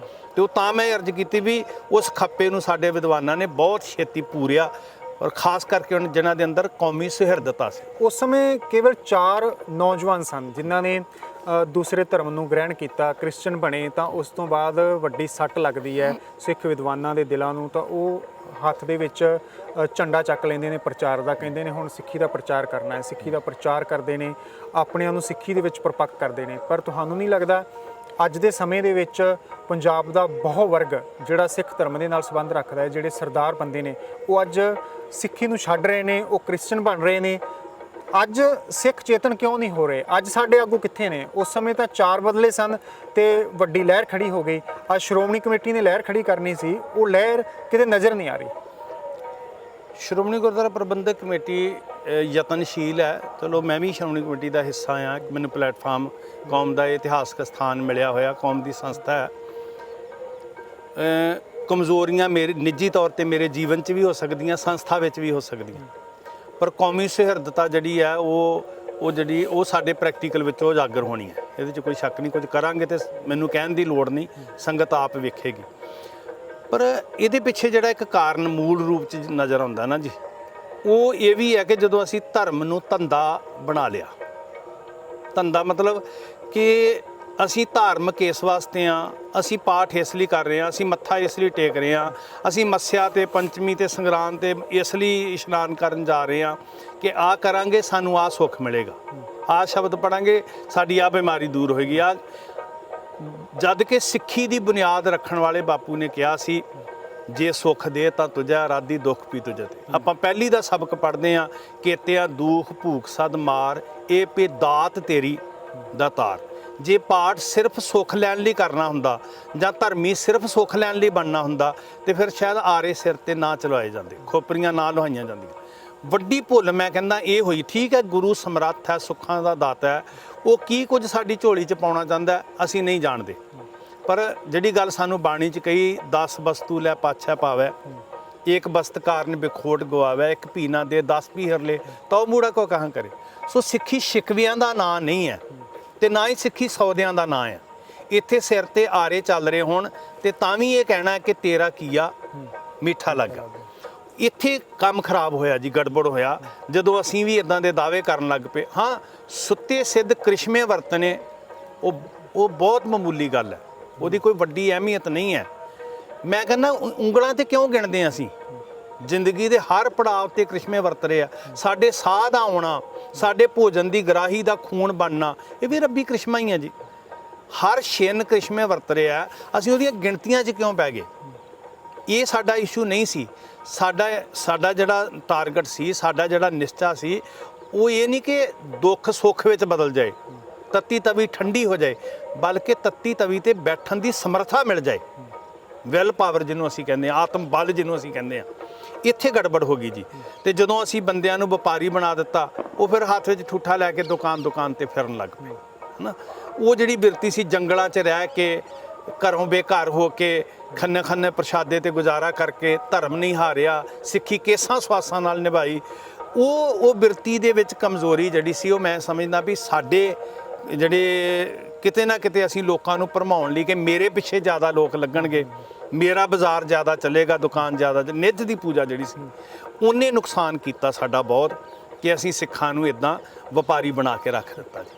ਪਿਛਲੇ ਦਿਨਾਂ ਦੇ ਵਿੱਚ ਇੱਕ ਘਟਨਾ ਆਈ, ਮੀਡੀਆ ਦੇ ਵਿੱਚ ਵੀ ਕਾਫੀ ਚਰਚਾ ਹੋਈ ਕਿ ਇੱਕ ਸਕੂਲ ਦੇ ਵਿੱਚ, ਕ੍ਰਿਸਚੀਅਨ ਸਕੂਲ ਸੀ, ਉੱਥੇ ਮਾਪਿਆਂ ਦੇ ਵੱਲੋਂ ਵਿਰੋਧ ਕੀਤਾ ਗਿਆ ਕਿ ਬੱਚਿਆਂ ਨੂੰ ਜ਼ਬਰਦਸਤੀ ਬਣਾਉਣ ਦੀ ਕੋਸ਼ਿਸ਼ ਕੀਤੀ ਜਾਂਦੀ ਹੈ ਕ੍ਰਿਸਚੀਅਨ। ਤੁਹਾਨੂੰ ਲੱਗਦਾ ਹੈ ਕਿ ਕ੍ਰਿਸਚੀਅਨ ਸਕੂਲਾਂ ਦੇ ਵਿੱਚ ਇਦਾਂ ਹੋ ਸਕਦਾ ਹੈ, ਜਾਂ ਜਿਹੜੇ ਇਹ ਸਕੂਲ ਨੇ ਇਹ ਬੱਚਿਆਂ ਦੀ ਮਾਨਸਿਕਤਾ ਤੇ ਗਹਿਰਾ ਅਸਰ ਕਰਦੇ ਨੇ?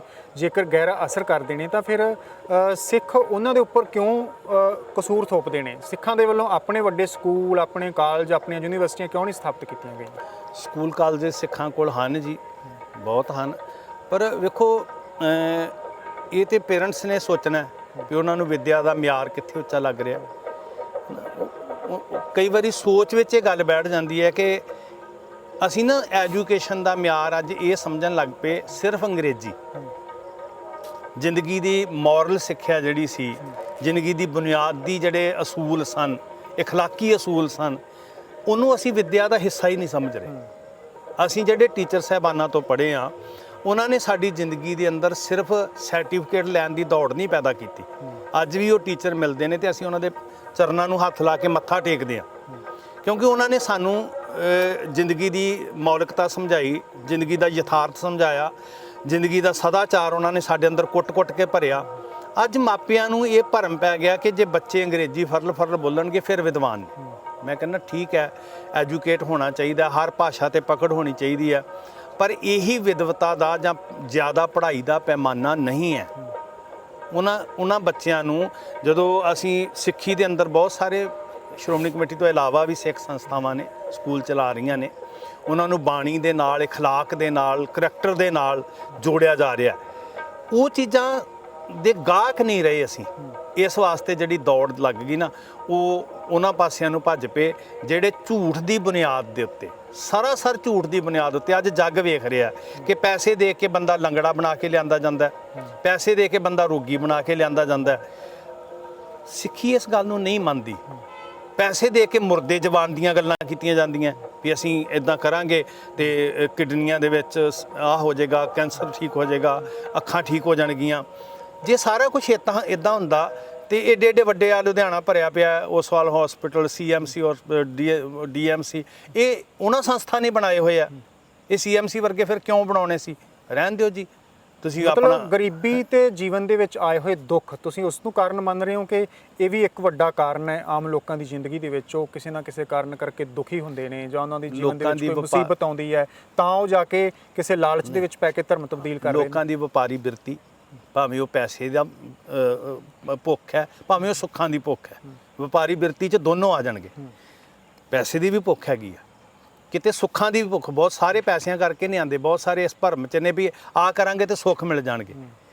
ਸੁੱਖ ਤੇ ਦੁੱਖ ਗੁਰੂ ਸਾਹਿਬ ਨੇ ਸਮਝਾਇਆ ਵੀ ਸੂਰਜ ਦਾ ਸਿਖਰ ਤੇ ਆਉਣਾ ਤੇ ਸੂਰਜ ਦਾ ਢਲਣਾ ਇਹ ਹਿੱਸਾ ਹੈ। ਕੱਪੜਿਆਂ ਦਾ ਸਾਫ਼ ਹੋਣਾ ਤੇ ਮੈਲੇ ਹੋਣਾ, ਸੁੱਖ ਦੁੱਖ ਦੋਏਦਾਰ ਕੱਪੜੇ ਪਹਿਰੇ ਜਾਏ ਮਨੁੱਖ। ਇਹ ਕਦੀ ਵੀ ਨਹੀਂ ਇਦਾਂ ਹੋ ਸਕਦਾ ਵੀ ਸਵੇਰੇ ਪਹਿਨੇ ਹੋਏ ਕੱਪੜੇ ਸ਼ਾਮ ਤੱਕ ਇੱਕੋ ਜਿਹੇ ਰਹਿਣੇ। ਉਹਨਾਂ ਨੇ ਮੈਲੇ ਹੋਣਾ ਹੀ ਹੈ। ਸਵੇਰੇ ਚੜ੍ਹਿਆ ਹੋਇਆ ਸੂਰਜ ਸ਼ਾਮ ਤੱਕ ਇੱਕੋ ਜਿਹਾ ਰਹਿਣਾ, ਜਾਂ ਸਵੇਰੇ ਆਇਆ ਹੋਇਆ ਬਚਪਨ ਜ਼ਿੰਦਗੀ ਦੇ ਢਲਦੇ ਪਰਛਾਵਿਆਂ ਦੇ ਨਾਲ ਬੁਢੇਪੇ ਤੱਕ ਸਾਰਾ ਕੁਝ ਇੱਕੋ ਜਿਹਾ ਨਹੀਂ ਰਹਿੰਦਾ ਹੁੰਦਾ। ਇਹ ਇੱਕ ਬਾਹਰਮੁਖੀ ਪੱਖ ਹੈ। ਭਾਈ ਸਾਹਿਬ ਜੀ, ਭਾਈ ਵੀਰ ਸਿੰਘ ਜੀ ਹੋਰਾਂ ਨੇ 2 ਸਤਰਾਂ ਲਿਖੀਆਂ ਰਾਣਾ ਸੂਰਤ ਸਿੰਘ ਗ੍ਰੰਥ ਦੇ ਅੰਦਰ। ਸਿੱਖੀ ਹੈ ਬਲਵਾਨ ਕਰਨਾ ਸੁਰਤ ਨੂੰ, ਚੜ੍ਹਦੀ ਕਲਾ ਨਿਵਾਸ ਸਦ ਹੀ ਰੱਖਣਾ। ਸੋ ਸਿੱਖੀ ਸਰੀਰ ਦੇ ਦੁੱਖਾਂ ਤੇ ਸੁੱਖਾਂ ਦਾ ਨਾਂ ਨਹੀਂ ਹੈ, ਸੁਰਤ ਦੀ ਤਾਕਤ ਦਾ ਨਾਂ ਸਿੱਖੀ ਹੈ। ਉਹ ਭਾਵੇਂ ਆਰਿਆਂ ਹੇਠਾਂ ਹੋਵੇ, ਭਾਵੇਂ ਰੰਬੀਆਂ ਹੇਠਾਂ ਹੋਵੇ, ਭਾਵੇਂ ਬੱਚਿਆਂ ਦੇ ਟੁਕੜੇ ਕਰਵਾਉਂਦਿਆਂ ਹੋਵੇ। ਸੋ ਮੈਂ ਖਾਸ ਹੀ ਬੇਨਤੀ ਕਰਨੀ ਚਾਹੁੰਦਾ, ਜਿਹੜੀ ਗੱਲ ਸਾਨੂੰ ਬਾਣੀ 'ਚ ਧਰਮ ਦੀ ਵਿਆਖਿਆ ਕਰਕੇ ਕਹੀ, ਕਬੀਰਾ ਜਹਾਂ ਗਿਆਨ ਤਹਿ ਧਰਮ ਹੈ, ਜਹਾਂ ਝੂਠ ਤਹਿ ਪਾਪ। ਹੁਣ ਧਰਮ ਝੂਠ ਦੀ ਬੁਨਿਆਦ ਤੇ ਕਿੰਨੀ ਕੁ ਦੇਰ ਟਿਕੇਗਾ? ਠੀਕ ਹੈ, ਅੱਜ ਧਰਮ। ਫਿਰ ਦੂਸਰੀ ਗੱਲ, ਸਿੱਖੀ 'ਚ ਗਿਣਤੀ ਵਧਾਉਣਾ ਕਦੀ ਵੀ ਧਰਮ ਦਾ ਮਨੋਰਥ ਨਹੀਂ ਹੈ। ਇੱਥੇ ਕੁਆਂਟੀਟੀ ਦੀ ਗੱਲ ਨਹੀਂ ਹੈ, ਇੱਥੇ ਕੁਆਲਿਟੀ ਦੀ ਗੱਲ ਹੈ। ਜਿਹੜੇ ਲੋਕ ਝੂਠ ਦੀ ਬੁਨਿਆਦ ਉੱਤੇ ਧੋਖਾ ਕਰ ਰਹੇ ਆ, ਮੈਂ ਕਹਿੰਦਾ ਇਹ ਕਾਨੂੰਨਨ ਅਪਰਾਧ ਵੀ ਹੈ ਵੀ ਤੁਹਾਡੇ ਅਸੀਂ ਭੂਤ ਕੱਢ ਰਹੇ ਹਾਂ, ਤੁਹਾਡੀਆਂ ਰੂਹਾਂ ਜਲਿਆਂ ਜਾਣਗੀਆਂ, ਤੁਹਾਡੇ ਜਾਦੂ ਟੂਣੇ ਠੀਕ ਕਰ ਦਾਂਗੇ। ਕਾਨੂੰਨ ਵੀ ਪਤਾ ਨਹੀਂ ਕੀ ਕਰਦਾ ਪਿਆ ਜੀ। ਬਿਲਕੁਲ ਸ਼ਰੇਆਮ ਦਗਾ ਹੋ ਰਿਹਾ। ਵੱਡਾ ਬਿਗੇਸਟ ਫਰਾਡ ਹੈ ਇਹ ਪੰਜਾਬ ਦੀ ਧਰਤੀ ਤੇ। ਮੈਂ ਇਹਨੂੰ ਸ਼ਬਦ ਵਰਤਾਂਗਾ ਵੀ ਇਹ ਝੂਠ ਦੀ ਬੁਨਿਆਦ ਉੱਤੇ ਧਰਮ ਦੀ ਗਿਣਤੀ ਵਧਾਉਣੀ, ਫਰਕ ਕੋਈ ਵੀ ਨਹੀਂ ਪੈਣਾ ਇਹਦੇ ਨਾਲ। ਇੱਥੇ ਉਹ ਵੀ ਲੋਕ ਸੀ ਜਿਨ੍ਹਾਂ ਨੇ ਕਿਹਾ ਸਾਡੇ ਕੋਲ 5 ਕਰੋੜ ਫਾਲੋਅਰਸ ਨੇ। ਆ ਜੇਲ੍ਹ 'ਚ ਬੈਠਾ ਬਾਬਾ, ਕਤਲ ਦਾ ਕੇਸ ਉੱਤੇ ਫਾਈਨਲ ਹੋ ਗਿਆ, ਬਲਾਤਕਾਰੀ, ਰੇਪਿਸਟ, ਕਿੱਡਾ ਮਲੀਨ ਕਰਮ ਵਾਲਾ, ਉਹਦਾ ਨਾਮ ਹੀ ਜ਼ੁਬਾਨ ਤੋਂ ਲੈਣਾ ਜਿਹੜਾ ਮੈਂ ਸਮਝਦਾ ਵੀ ਮਾੜੀ ਗੱਲ ਹੈ, ਵੀ ਜੀਵ ਗੰਦੀ ਕਰਨ ਵਾਲੀ ਗੱਲ ਹੈ। ਉਹ ਕਹਿੰਦਾ ਸੀ ਮੇਰੇ ਕੋਲ 12 ਕਰੋੜ ਫਾਲੋਅਰ। ਬੰਦਿਆਂ ਦੀ ਗਿਣਤੀ ਵਧਾਉਣ ਨਾਲ ਧਰਮਾਂ ਦੀ ਪਰਪੱਕਤਾ ਨਹੀਂ ਆਉਂਦੀ। ਸੱਚ ਤੋਂ ਜ਼ਿੰਦਗੀਆਂ ਨਿਸ਼ਾਵਰ ਜਿਸ ਧਰਤੀ 'ਤੇ ਅਸੀਂ ਖੜੇ ਆ, ਇੱਥੇ ਗੁਰੂ ਦੇ ਲਾਲ ਜ਼ਿੰਦਗੀ ਜਦੋਂ ਆਪਣੀ ਕੁਰਬਾਨ ਕਰਦੇ ਆ ਸੱਚ ਤੋਂ, ਇਖਲਾਕ ਤੋਂ, ਆਦਰਸ਼ਾਂ ਤੋਂ, ਜ਼ੁਲਮ ਦੇ ਅੱਗੇ ਸਿਰ ਨਹੀਂ ਝੁਕਦਾ, ਫਿਰ ਧਰਮ ਦੀਆਂ ਨੀਹਾਂ ਪੱਕੀਆਂ ਹੁੰਦੀਆਂ। ਤੇ ਜਦੋਂ ਨੀਹਾਂ ਮਜ਼ਬੂਤ ਹੁੰਦੀਆਂ ਫਿਰ ਗਿਣਤੀ ਅਰਥ ਨਹੀਂ ਰੱਖਦੀ, ਫਿਰ ਦੋ ਸਿੱਖ ਹੀ ਬੋਤਾ ਸਿੰਘ ਤੇ ਗਰਜਾ ਸਿੰਘ ਪਰਚਮ ਸਿੱਖੀ ਦੇ ਉੱਤੇ ਚਲਾ ਦਿੰਦੇ। ਤੁਸੀਂ ਜਿਸ ਧਰਤੀ ਦੀ ਗੱਲ ਕਰ ਰਹੇ ਹੋ, ਇੱਥੇ ਛੋਟੇ ਸਾਹਿਬਜ਼ਾਦਿਆਂ ਨੇ ਵੱਡੀ ਸ਼ਹਾਦਤ ਦਿੱਤੀ। ਤੁਹਾਨੂੰ ਨਹੀਂ ਲੱਗਦਾ ਕਿਤੇ ਨਾ ਕਿਤੇ ਜਿਹੜੀਆਂ ਮਹਾਨ ਸ਼ਹਾਦਤਾਂ ਨੇ ਜਾਂ ਸਿੱਖੀ ਦਾ ਫਲਸਫਾ ਹੈ ਉਹ ਅਸੀਂ ਲੋਕਾਂ ਤੱਕ ਪਹੁੰਚਾ ਹੀ ਨਹੀਂ ਸਕੇ ਜਿਸ ਢੰਗ ਦੇ ਨਾਲ ਪਹੁੰਚਾਉਣਾ ਚਾਹੀਦਾ ਸੀ, ਜਿਸ ਕਰਕੇ ਲੋਕ ਸਿੱਖੀ ਤੋਂ ਬਾਗੀ ਹੋ ਰਹੇ ਨੇ, ਸਿੱਖੀ ਨੂੰ ਛੱਡਦੇ ਜਾ ਰਹੇ ਨੇ, ਜਿਸ ਕਰਕੇ ਪੰਥਕ ਵਿਦਵਾਨਾਂ ਦੇ ਵਿੱਚ ਇੱਕ ਚਿੰਤਾ ਵੀ ਹੈ ਵੀ ਐਸਾ ਕਿਉਂ ਹੋ ਰਿਹਾ ਹੈ?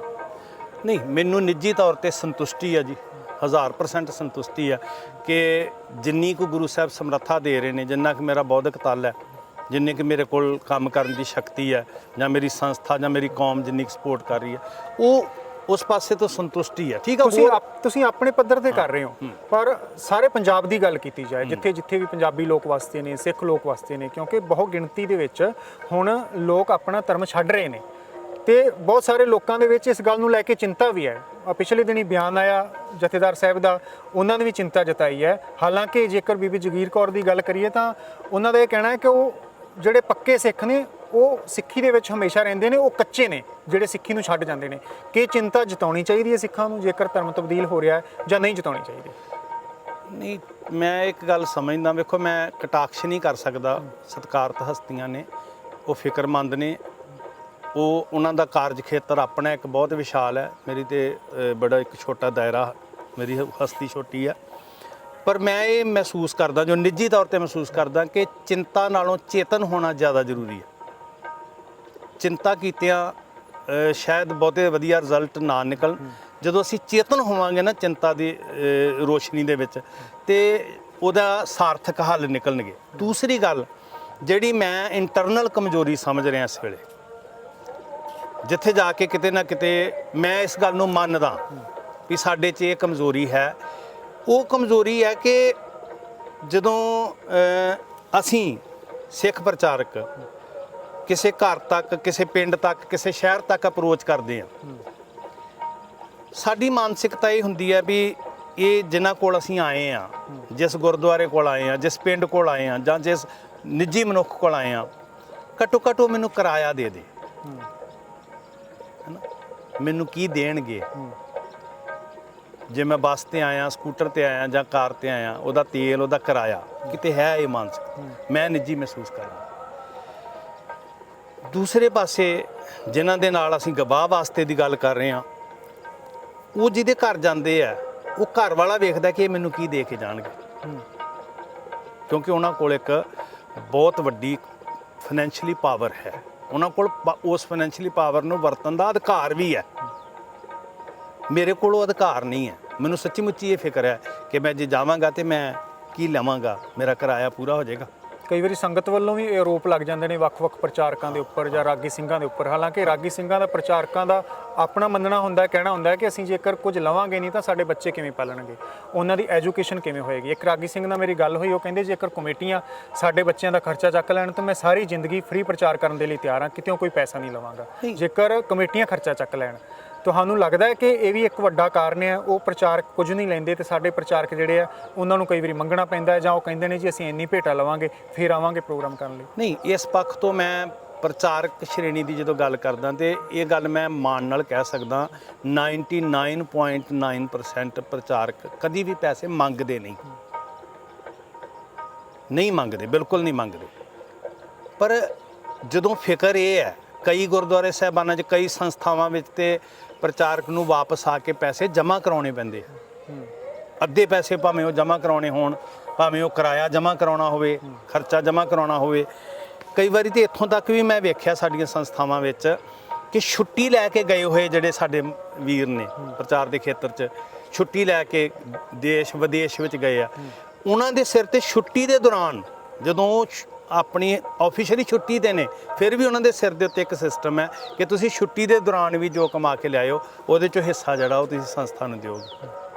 ਤੋ ਇਹ ਕਿਹਾ ਜਾ ਸਕਦਾ ਜੋ ਸ਼੍ਰੋਮਣੀ ਕਮੇਟੀ ਦੇ ਪ੍ਰਚਾਰਕ ਛੁੱਟੀ ਲੈ ਕੇ ਕੈਨੇਡਾ ਜਾਂਦਾ। ਨਹੀਂ, ਮੈਂ ਇਕੱਲੀ ਸ਼੍ਰੋਮਣੀ ਕਮੇਟੀ ਦੀ ਗੱਲ ਨਹੀਂ ਕਰ ਰਿਹਾ, ਮੈਂ ਮਤਲਬ ਇਹ ਗੱਲ ਕਹਿ ਰਿਹਾ ਵੀ ਬਹੁਤ ਸਾਰੀਆਂ ਸਾਡੀਆਂ ਸੰਸਥਾਵਾਂ ਸ਼੍ਰੋਮਣੀ ਕਮੇਟੀ ਮੈਨੂੰ ਬਹੁਤ ਅਧਿਕਾਰ ਦੇ ਰਹੀ ਹੈ, ਮੈਂ ਕੰਮ ਕਰ ਰਿਹਾ, ਪਰ ਇਦਾਂ ਵੀ ਸਾਡੀਆਂ ਸੰਸਥਾਵਾਂ 'ਚ ਹੋ ਪਰ ਇਹ ਰਿਹਾ, ਗਲਤ ਸਾਡੇ ਹੈ ਨਾ। ਭਾਵੇਂ ਗੁਰਦੁਆਰੇ 'ਚ ਹੋ ਰਿਹਾ। ਮੈਂ ਜਿਹੜੀ ਉਹੀ ਪੁਆਇੰਟ ਵੀ ਜਦੋਂ ਮੈਨੂੰ ਇਹ ਫਿਕਰ ਹੋਏਗੀ ਵੀ ਇਹ ਮੈਨੂੰ ਕੀ ਕਿਰਾਇਆ ਜੋਗੇ ਦੇ ਦੇਣਗੇ, ਤੇ ਇੱਕ ਪਾਸੇ ਹੱਥੋਂ ਦੇਣ ਵਾਲਾ ਹੈ, ਤੇ ਉਹਦੇ ਕੋਲੇ ਇਹ ਇੰਨਾ ਕੁ ਅਧਿਕਾਰ ਹੈਗਾ ਵੀ ਉਹ ਉੱਥੇ ਕਰ, ਇਹ ਵੀ ਇੱਕ ਕਾਰਨ ਹੈਗਾ ਸਾਨੂੰ ਜਥੇਬੰਦਕ, ਜਿਹਦਾ ਅਰਥ ਇਹ ਹੈ ਕਿ ਸਾਡਾ ਜਿਹੜਾ ਜਥੇਬੰਦਕ ਢਾਂਚਾ ਹੈ ਉਹ ਜਦੋਂ ਮਜ਼ਬੂਤ ਹੋਏਗਾ ਤੇ ਪ੍ਰਚਾਰਕ ਮਜ਼ਬੂਤ ਹੋਏਗਾ। ਉਹ ਜਥੇਬੰਦਕ ਪਿੱਛੇ ਜਿਹੜੀ ਖੜੀ ਸਾਡੀ ਪਾਵਰ ਜਥੇਬੰਦੀ ਹੈ, ਭਾਵੇਂ ਉਹ ਪਿੰਡ ਦੇ, ਸ਼ਹਿਰ ਦੇ ਸਿੰਘ ਸਭਾ, ਗੁਰਦੁਆਰਾ ਜਾਂ ਕੋਈ ਸੰਸਥਾਵਾਂ ਨੇ ਜਾਂ ਵੱਡੀ ਸੰਸਥਾ ਸਾਡੀ ਕੌਮ ਦੀ, ਉਹਨਾਂ ਨੂੰ ਇਸ ਪੱਖ ਤੋਂ ਵੀ ਆਪਣੇ ਪ੍ਰਚਾਰਕ ਨੂੰ, ਆਪਣੇ ਰਾਗੀ ਨੂੰ ਇੰਨੇ ਕੈਪੇਬਲ ਬਣਾਉਣਾ ਪਏਗਾ ਵੀ ਜੇ ਉਹ ਤੁਹਾਡੇ ਫੰਡ 'ਚੋਂ ਕਿਤੇ ਲੋੜ ਦੇ ਅਨੁਸਾਰ ਲੈਣ ਦੀ ਬਜਾਏ ਦੇ ਵੀ ਆਇਆ ਨਾ, ਤੇ ਤਾਂ ਵੀ ਉਹਦੀ ਪਿੱਠ ਤੇ ਖੜੋ। ਪਰ ਦੂਜੇ ਪਾਸੇ ਜਦੋਂ ਸਿੱਖ ਇਤਿਹਾਸ ਦੀ ਗੱਲ ਕਰਦੇ ਹਾਂ ਤਾਂ ਇਤਿਹਾਸ ਦੇ ਵਿੱਚ ਇਹਨਾਂ ਚੀਜ਼ਾਂ ਦਾ ਜ਼ਿਕਰ ਆਉਂਦਾ ਹੈ ਕਿ ਕੋਈ ਪ੍ਰਚਾਰਕ ਕਿਸੇ ਦੂਸਰੇ ਦੇਸ਼ ਦੇ ਵਿੱਚ ਗਿਆ ਤਾਂ ਉਸ ਦੇ ਜੀਵਨ ਤੋਂ ਹੀ ਅਗਲੇ ਇੰਨੇ ਪ੍ਰਭਾਵਿਤ ਹੋ ਕੇ ਉਹਨਾਂ ਨੇ ਪੁੱਛਿਆ ਤੂੰ ਕਿਸ ਦਾ ਸਿੱਖ ਹੈ, ਤਾਂ ਗੁਰੂ ਨਾਨਕ ਦੇ ਘਰ ਦੀ ਉਹ ਸਿੱਖੀ ਧਾਰਨ ਕਰ ਲੈਂਦੇ ਸਨ। ਤੁਹਾਨੂੰ ਇਸ ਤਰ੍ਹਾਂ ਨਹੀਂ ਮਹਿਸੂਸ ਹੁੰਦਾ ਕਿ ਅੱਜ ਦਾ ਜਿਹੜਾ ਪ੍ਰਚਾਰਕ ਹੈ, ਜਿਹੜੇ ਮੌਜੂਦਾ ਪ੍ਰਚਾਰਕ ਨੇ, ਉਹ ਉਸ ਹੁੱਬ ਦੇ ਨਾਲ ਪ੍ਰਚਾਰ ਕਰ ਪਾਉਂਦੇ ਨੇ ਜਿਹੜੀ ਹੁੱਬ ਦੇ ਨਾਲ ਕਰਨਾ ਚਾਹੀਦਾ ਹੈ, ਜਿਹੜੇ ਜੋਸ਼ ਦੇ ਨਾਲ ਪ੍ਰਚਾਰ ਕਰਨਾ ਚਾਹੀਦਾ, ਜਾਂ ਉਹੋ ਜਿਹਾ ਉਹਨਾਂ ਦਾ ਜੀਵਨ ਹੈ? ਇਹਦੇ 'ਚ ਕੋਈ ਸ਼ੱਕ ਨਹੀਂ ਵੀ ਸਿੱਖੀ 'ਚ ਪ੍ਰੈਕਟੀਕਲ ਜੀਵਨ ਨੰਬਰ 1 ਮਹੱਤਵ ਰੱਖਦਾ। ਸਿੱਖ ਦਾ ਪ੍ਰੈਕਟੀਕਲ ਜੀਵਨ ਦੂਸਰਿਆਂ ਨੂੰ ਪ੍ਰਭਾਵਿਤ ਕਰਦਾ। ਪਰ ਅੱਜ ਦੇ ਕਮਿਊਨੀਕੇਸ਼ਨ ਦੇ ਸਾਧਨਾਂ ਦੇ ਵਿੱਚ, ਅੱਜ ਦੀ ਜਿਹੜਾ ਇਨਫੋਰਮੇਸ਼ਨ ਦੀ ਟੈਕਨੋਲੋਜੀ ਹੈ, ਇਹ ਆਪਣਾ ਇੱਕ ਅਰਥ ਰੱਖਦੀ ਹੈ ਕਿ ਨਹੀਂ ਰੱਖਦੀ, ਹੈ ਨਾ? ਇਹਦਾ ਬਹੁਤ ਵੱਡਾ ਇੱਕ ਅਰਥ ਹੈ। ਸੋ ਉੱਥੇ ਕਈ ਵਾਰੀ ਐਸਾ ਵੀ ਹੁੰਦਾ ਕਿ ਲੋਕ ਸਿਰਫ ਮੈਨੂੰ ਸੁਣ ਰਹੇ ਆ, ਮੇਰੇ ਨਿੱਜ ਨੂੰ ਉਹ ਤੇ ਜਦੋਂ ਮੌਕਾ ਆਏਗਾ ਉਦੋਂ ਹੀ ਵੇਖਣਗੇ। ਨੋ ਡਾਊਟ ਕਿ ਨਿੱਜੀ ਜੀਵਨ ਬਹੁਤ ਉੱਚਾ ਸੁੱਚਾ ਚਾਹੀਦਾ, ਪਰ ਜੋ ਅੱਜ ਦੇ ਵਸੀਲੇ ਨੇ ਉਹ ਵੀ ਅਰਥ ਰੱਖਦੇ ਨੇ। ਉਹਨਾਂ ਵਸੀਲਿਆਂ ਦਾ ਸਦਉਪਯੋਗ, ਤੇ ਖਾਸ ਕਰਕੇ ਉਹ ਜਿਹਦੇ ਅਸੀਂ ਜਾ ਰਹੇ ਹਾਂ, ਜਿਨ੍ਹਾਂ ਦੇ ਕੋਲ ਬੈਠ ਰਹੇ ਹਾਂ, ਅਸੀਂ ਕੀ ਉਹਨਾਂ ਦੇ ਉੱਤੇ ਬੋਝ ਹੀ ਤੇ ਨਹੀਂ ਬਣ ਰਹੇ? ਕਿਸੇ ਦਾ ਦੁੱਖ ਸੁੱਖ ਵੰਡਾਉਣਾ, ਮੈਂ ਪਹਿਲਾਂ ਭਾਵੇਂ ਇਹ ਗੱਲ ਕਹੀ ਹੈ ਕਿ ਸੁੱਖ ਹੀ ਨਹੀਂ ਮਿਲਨੇ, ਪਰ ਦੁੱਖ ਸੁੱਖ ਦੀ ਸਾਂਝ ਪਾਉਣ ਵਾਲੀ ਜਿਹੜੀ ਬਿਰਤੀ ਹੈ ਨਾ, ਉਹ ਵੀ ਸਾਡੇ ਅੰਦਰ, ਕਿਉਂਕਿ ਗੁਰੂ ਸਾਹਿਬ ਜੀ ਜਦੋਂ ਜਾਂਦੇ ਸੀ ਤੇ ਗੱਲ ਇਹ ਨਹੀਂ ਸੀ ਹੁੰਦਾ ਵੀ ਉਹਨਾਂ ਦੇ ਸਾਰੇ ਦੁੱਖ ਮਿਟਣੇ ਨੇ, ਜਾਂ ਇਹ ਗਰੰਟੀ ਹੈ ਵੀ ਉਹ ਕਦੀ ਨਹੀਂ ਮਰਨਗੇ, ਉਹ ਕਦੀ ਨਹੀਂ ਬਿਮਾਰ ਹੋਣਗੇ। ਪਰ ਫਿਰ ਵੀ ਉਹਨਾਂ ਦੀਆਂ ਲੋੜਾਂ ਦੀ ਪੂਰਤੀ ਲਈ ਗੁਰੂ ਸਾਹਿਬ ਜੀ ਕਿਤੇ ਬੌਲੀਆਂ ਲਾ ਰਹੇ ਆ, ਕਿਤੇ ਖੂਹ ਲਗਾ ਰਹੇ ਆ, ਕਿਤੇ ਦਵਾਈ ਖਾਨੇ ਬਣਾ ਰਹੇ ਆ, ਕਿਸੇ ਕੋੜੀ ਦਾ ਮੂੰਹ ਪੂੰਝ ਰਹੇ ਆ। ਇੱਕ ਤਰੀਕਾ ਸੀ ਨਾ ਉਹਨਾਂ ਦਾ ਜੀ, ਉਹਦੇ ਦੁੱਖ ਦਰਦ 'ਚ ਦਵਾਈ ਦਾਰੂ ਦੇ ਰਹੇ ਆ, ਕੋੜ ਪਿੰਗਲਾ ਆਸ਼ਰਮ ਮਹਾਰਾਜ ਬਣਾ ਰਹੇ ਆ। ਸੋ ਇਦਾਂ ਹੀ ਅਸੀਂ ਨਿੱਜੀ ਤੌਰ ਤੇ ਜਦੋਂ ਕਿਸੇ ਦੇ ਗ੍ਰਹਿ 'ਚ ਜਾਂਦੇ ਹਾਂ, ਕਿਸੇ ਪਿੰਡ 'ਚ ਜਾਂਦੇ ਹਾਂ, ਕਈ ਵਾਰੀ ਹੋ ਸਕਦਾ ਵੀ ਉਹ ਇੰਨਾ ਪਛੜਿਆ ਹੋਇਆ ਇਲਾਕਾ ਹੋਵੇ ਵੀ ਉੱਥੇ ਕਿਸੇ ਚੀਜ਼ ਦੀ ਥੋੜ ਹੋਵੇ।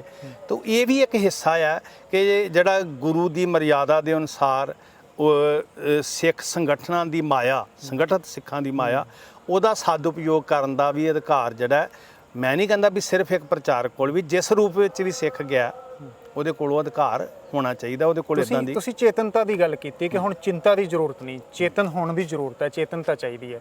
ਕਿਹੋ ਜੀ ਚੇਤਨਤਾ ਚਾਹੀਦੀ? ਆਖਰੀ ਸਵਾਲ ਮੈਂ ਕਰ ਰਿਹਾ। ਨਾਲ ਸ਼੍ਰੋਮਣੀ ਗੁਰਦੁਆਰਾ ਪ੍ਰਬੰਧਕ ਕਮੇਟੀ ਦੀ ਇਸ ਮੌਕੇ ਤੇ ਕੀ ਜ਼ਿੰਮੇਵਾਰੀ ਬਣਦੀ ਹੈ? ਗੱਲਾਂ ਤਾਂ ਹੋ ਰਹੀਆਂ ਨੇ ਸਾਰੇ ਪਾਸੇ ਕਿ ਧਰਮ ਤਬਦੀਲ ਹੋ ਰਿਹਾ ਹੈ, ਇਹ ਨਹੀਂ ਹੋਣਾ ਚਾਹੀਦਾ।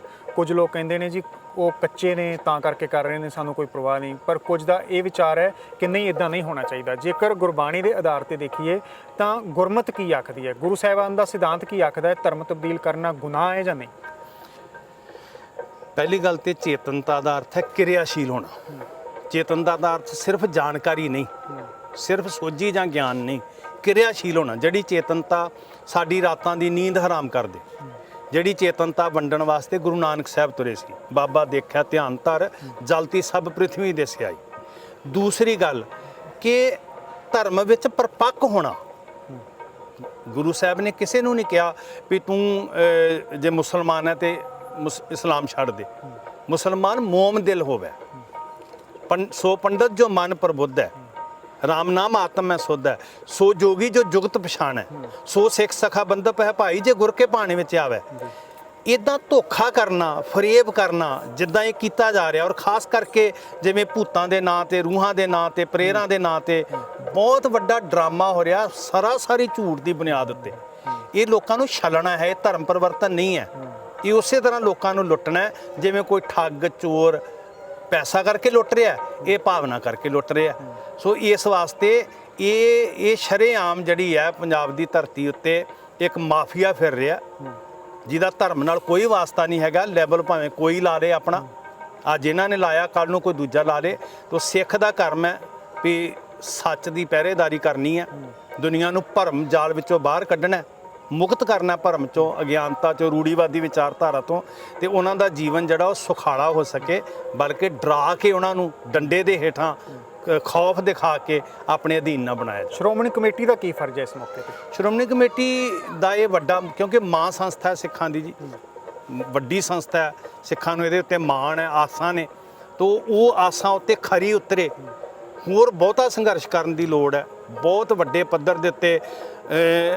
ਮੈਂ ਇਹ ਮਹਿਸੂਸ ਕਰਦਾ, ਮੈਂ ਸੰਸਥਾ 'ਚ ਵੀ ਬੜੀ ਵਾਰੀ ਬੇਨਤੀ ਕਰਦਾ ਹੁੰਦਾ ਕਿ ਅਰਥ ਇਹ ਨਹੀਂ ਕਿ ਸਾਡੀਆਂ ਟੀਮਾਂ ਬਣਾਈਆਂ ਜਾਣ, ਅਰਥ ਇਹ ਹੈ ਕਿ ਸਾਡੇ 'ਚ ਕੈਪੇਬਿਲਿਟੀ ਹੋਵੇ ਕਿ ਅਸੀਂ ਜਿੱਥੇ ਵੀ ਜਾਈਏ ਤੇ ਸਿੱਖਾਂ ਦੀ ਟੀਮ ਆਪ ਕ੍ਰੀਏਟ ਕਰੀਏ। ਅਸੀਂ ਸਾਡਾ ਇੱਕ ਇੱਕ ਪ੍ਰੀਚਰ, ਸਾਡਾ ਇੱਕ ਇੱਕ ਗ੍ਰੰਥੀ ਇੱਕ ਕਾਫਲਾ ਬਣਾ ਕੇ ਤੁਰਨ ਦੀ ਸਮਰੱਥਾ ਰੱਖਦਾ ਹੋਵੇ, ਧਰਮੀਆਂ ਦਾ ਕਾਫਲਾ, ਜਿਹੜਾ ਕਾਫਲਾ ਦੁਨੀਆ ਉੱਤੇ ਗਿਆਨ ਵੰਡ ਸਕੇ, ਦੁਨੀਆ ਉੱਤੇ ਪਿਆਰ ਵੰਡ ਸਕੇ, ਦੁਨੀਆ ਉੱਤੇ ਏਕਤਾ ਵੰਡ ਸਕੇ, ਤੇ ਇਹ ਜਿਹੜੀਆਂ ਨਫ਼ਰਤ ਦੀਆਂ ਲਕੀਰਾਂ ਉਹ ਮੇਟ ਸਕੇ। ਪਰ ਤੁਹਾਨੂੰ ਨਹੀਂ ਲੱਗਦਾ ਸ਼੍ਰੋਮਣੀ ਕਮੇਟੀ ਦੇ ਅੰਡਰ ਜਿੰਨੇ ਵੀ ਪ੍ਰਚਾਰਕ ਨੇ ਉਹ ਗੁਰਧਾਮਾਂ ਦੇ ਵਿੱਚ, ਇਤਿਹਾਸਕ ਗੁਰਧਾਮ ਹੋਣ ਜਾਂ ਦੂਜੇ ਹੋਣ, ਉਹਨਾਂ ਥਾਵਾਂ ਤੇ ਪ੍ਰਚਾਰ ਕਰਦੇ ਨੇ, ਜਿਸ ਢੰਗ ਦੇ ਨਾਲ ਬਾਕੀ ਧਰਮਾਂ ਦੇ ਲੋਕ ਘਰਾਂ ਘਰਾਂ 'ਚ ਜਾ ਕੇ ਪ੍ਰਚਾਰ ਕਰ ਰਹੇ ਨੇ, ਉਹਨਾਂ ਨੂੰ ਪ੍ਰੇਰਨਾ ਕਰ ਰਹੇ ਨੇ, ਉਸ ਢੰਗ ਦੇ ਨਾਲ ਸ਼੍ਰੋਮਣੀ ਕਮੇਟੀ ਦੇ ਪ੍ਰਚਾਰਕਾਂ ਦੇ ਵੱਲੋਂ ਉਦਮ ਉਪਰਾਲੇ ਨਹੀਂ ਕੀਤੇ ਜਾ ਰਹੇ, ਜਾਂ ਉਹਨੇ ਪ੍ਰਚਾਰਕ ਹੀ ਨਹੀਂ ਹੈਗੇ ਪੰਜਾਬ ਦੇ ਵਿੱਚ ਜਾਂ ਦੁਨੀਆ ਭਰ ਦੇ ਵਿੱਚ? ਨਹੀਂ, ਦੋ ਤਰ੍ਹਾਂ ਦੀ ਸ਼੍ਰੋਮਣੀ ਕਮੇਟੀ ਕੋਲ ਸਾਧਨ ਨੇ। ਇੱਕ ਨੇ ਇਤਿਹਾਸਕ ਸਥਾਨਾਂ ਦੇ ਬੇਸਿਕ ਸਥਾਨ ਦੇ ਉੱਤੇ ਸੇਵਾ ਨਿਭਾਉਣ ਵਾਲੇ ਗ੍ਰੰਥੀ ਸਾਹਿਬ, ਇੱਕ ਨੇ ਫੀਲਡ ਵਿੱਚ ਵਿਚਰ ਕੇ, ਜਿਹੜੇ ਫੀਲਡ ਵਿੱਚ ਵਿਚਰ ਕੇ ਕਰਦੇ ਨੇ, ਉਹਨਾਂ ਦੀ ਗਿਣਤੀ ਉਨੀ ਹੈ ਜਿੰਨੀ ਹੋਣੀ ਚਾਹੀਦੀ ਹੈ? ਗਿਣਤੀ ਭਾਵੇਂ ਪੰਜਾਬ ਦੇ ਜਾਂ ਹਿੰਦੁਸਤਾਨ ਦੇ ਖੇਤਰਫਲ ਦੇ ਅਨੁਕੂਲ ਘੱਟ ਹੋਵੇ, ਪਰ ਤਤਪਰ ਹੋ ਕੇ, ਕਮਰ ਕੱਸੇ ਕਰਕੇ ਸਾਡੇ ਪ੍ਰਚਾਰਕ ਪਿਛਲੇ ਦਿਨੀ ਸਾਰੀ ਚਰਚਾ ਵੱਡੀ ਪੱਧਰ ਤੇ ਆਈ ਹੈ, ਘਰ ਘਰ ਤੱਕ ਅਪਰੋਚ ਕਰ ਰਹੇ ਨੇ। ਗੁਰੂ ਨਾਨਕ ਦੇ ਸ਼ਬਦ ਦਾ ਹੋਕਾ, ਸਿੱਖਾਂ ਦੇ ਘਰਾਂ ਵਿੱਚ ਬੈਠ ਕੇ ਚੁੱਲ੍ਹੇ ਚੌਂਕੇ ਤੱਕ ਜਿਹੜੀ ਹੈ ਨਾ ਅਪਰੋਚ ਕਰਨ ਦਾ ਯਤਨ, ਉਹ ਬੜੇ ਪੋਜ਼ਿਟਿਵ ਤਰੀਕੇ ਨਾਲ ਹੋ ਰਿਹਾ। ਪਰ ਹੋਰ ਬਿਹਤਰ ਕਿਵੇਂ ਹੋ ਸਕੇ, ਮੈਂ ਇਹ ਸਮਝਦਾ ਵੀ ਸਾਰੀ ਕੌਮ ਨੂੰ ਨਾਲ ਹੋ ਕੇ, ਆਪਣੀ ਸੰਸਥਾ ਸਮਝ ਕੇ, ਤੇ ਉਂਗਲ ਫੜ ਕੇ ਨਾ, ਜਿਹੜੇ ਸਿਆਣੇ ਸੂਝਵਾਨ ਨੇ, ਉਹਨਾਂ ਦਾ ਫਰਜ਼ ਬਣਦਾ ਉਹ ਮੇਰੇ ਵਰਗੇ ਮਨੁੱਖਾਂ ਦੀ ਉਂਗਲ ਫੜ ਕੇ, ਸਗੋਂ ਅਗਵਾਈ ਕਰਕੇ ਤੁਰਨ ਵੀ ਆਓ ਹੋਰ ਲਾਮਬੰਦ ਹੋ ਕੇ ਕਿੱਦਾਂ ਤੁਰੀਏ। ਧੰਨਵਾਦ ਭਾਈ ਸਾਹਿਬ, ਤੁਸੀਂ ਗੱਲਬਾਤ ਕੀਤੀ, ਅੱਜ ਸਮਾਂ ਕੱਢਿਆ। ਵਾਹਿਗੁਰੂ ਜੀ ਕਾ ਖਾਲਸਾ, ਵਾਹਿਗੁਰੂ ਜੀ ਕੀ ਫਤਿਹ।